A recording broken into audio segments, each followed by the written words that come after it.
Hi, my name is Caroline Adams Miller, and I'm so excited to be here talking to you about the things I love, the things I get to do every single day, and that's positive psychology, particularly when it comes to goal setting and grit. So let me introduce myself. 10 years ago, in 2005, I was one of the first 34 people, lucky people, who got admitted to the University of Pennsylvania's Masters of Applied Positive Psychology diploma program.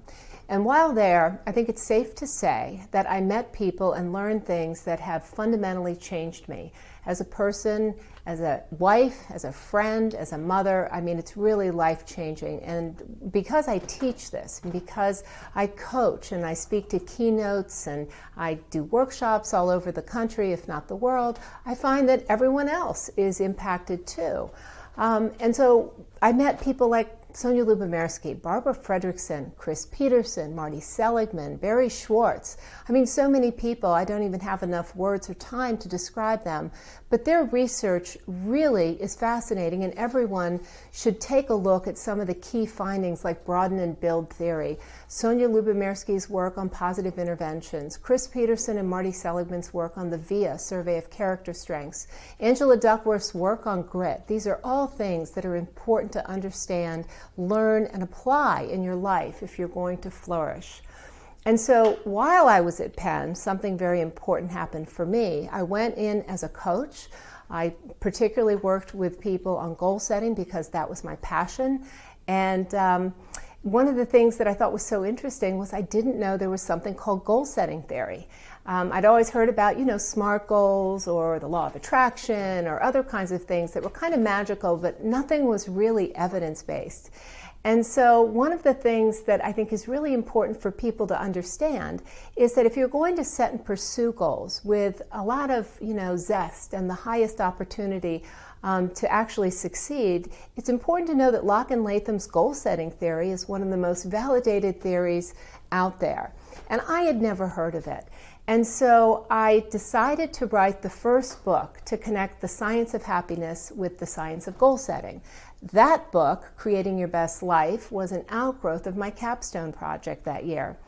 And the book, in many ways, is an eye-opener because what I did was I laid out the fact that goal-setting theory says that we have two kinds of goals, performance goals and learning goals. And we really do need to understand the difference.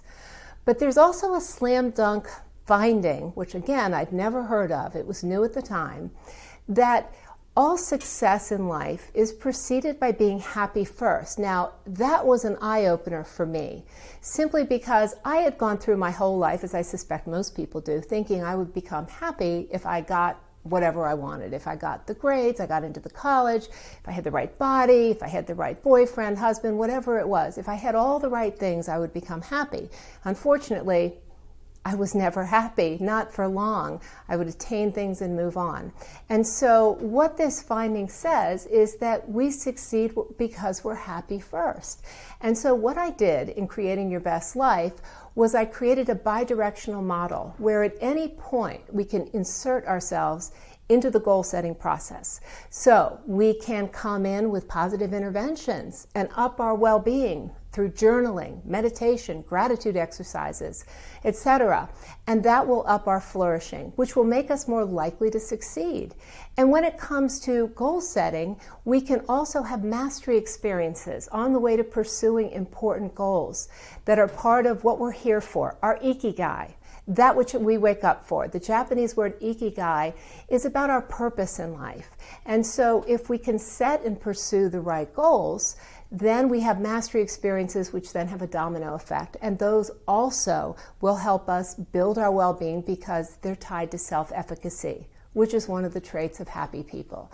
So as you can see, it's this bidirectional loop. So it all comes together very nicely. So in Creating Your Best Life, what I did was I connected the science of goal setting with other theories that I think are very, very relevant if you're going to be successful. One is about self-regulation. There's so much new research about how to up our stores of willpower. And we do need to understand it and know how to bring it back if it's gone. There's a lot of cool stuff about that. Laughter can bring it back. Some glucose, small amounts of glucose can bring it back. So that's important to know.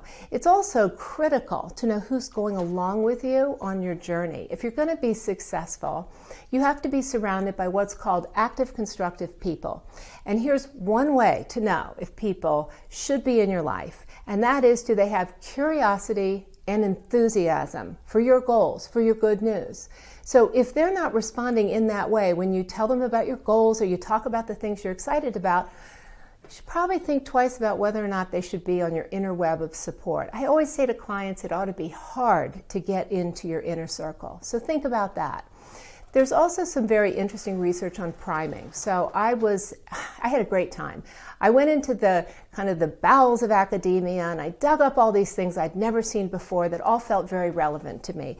And so one of the cool things I really kind of brought out was priming. So priming speaks to the science of shaping your environment and making it conducive to being successful. So what that means is that the things you encounter, the words, the songs, the aromas, all of the things that you will see in your day-to-day environment should be under your control, or you should at least know what is shaping you. Because we can create environments that support our goal-directed behavior and our goal-directed thinking.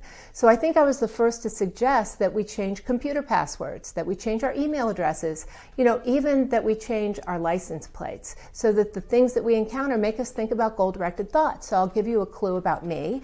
My license plate says, "We have fun." So every time I see it, I reinforce my number 3 VIA strength, which is zest. I also do it every day when I look down at my nails because look at them. They're all these different colors. So I'm always priming my environment with things that make me happy and bring me zest, joy.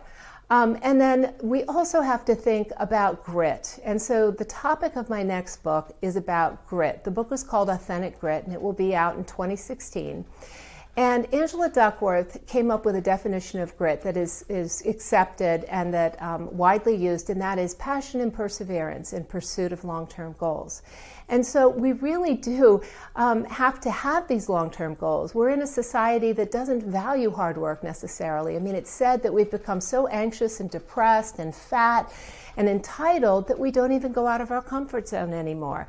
And it's interesting to know that research shows that every single day, we scan our days for what it is we're proud of. And those things that we're proud of are not things that you can buy, and they're certainly not things that are easy or mediocre. They're hard things. So if you're going to build authentic self-esteem, you have to go out of your comfort zone. So get used to it, people. That's what you have to do if you're going to have a high-quality life. And so in my book about grit, which I discussed in my TED Talk, my TEDx talk in September of 2014, in the talk, The Moments That Make Champions, I talked about the things that I think gritty people do differently. And here are just 3 things that I think gritty people do differently that we can all learn to do, because Angela's work shows that you can cultivate grit. You're born with some of the abilities to be grittier, and it's like happiness. About half of what you're born with dictates your grit. And so here are 3 things I think we can all do differently. The first is that you can ask yourself, why not? When you're facing a challenge, ask yourself, why not? Why not go for it instead of why? The second thing is, when people encounter difficulties, what they do is, I call it changing the channel. They change the channel. They go to a different place to distract themselves from the pain or the boredom or whatever it is. And the third thing is, gritty people connect with other people, positive people, and they build teams and platforms for themselves to succeed. I have an Authentic Grit Challenge that you can all join me at, which is AuthenticGrit.com. So come join that challenge. And then finally, the last thing I would say is I've been very active in the field of eating disorder recovery for about 30 some years, and that's because I wrote the first book by anyone who overcame bulimia and lived to tell about it. So that book, My Name is Caroline, has just been re-released, came out in 1988, and it's been re-released with a new foreword written by my daughter. And Positively Caroline is the sequel to that book, and it's the first book by anyone who has overcome bulimia and stayed in recovery for over 25 years. And so in that book, I weave in the principles of positive psychology and how I think they can be added to addiction recovery techniques, because I think that field would really, really benefit from positive psychology. And so those are the things I'm passionate about. I give workshops keynotes, speeches. I coach teams, I coach groups, and I'd love to work with you. So if you want to learn more about me, go to CarolineMiller.com, where you'll see all of my resources, my books, some free worksheets. Just come on over and check it out. And until then, go forth and flourish.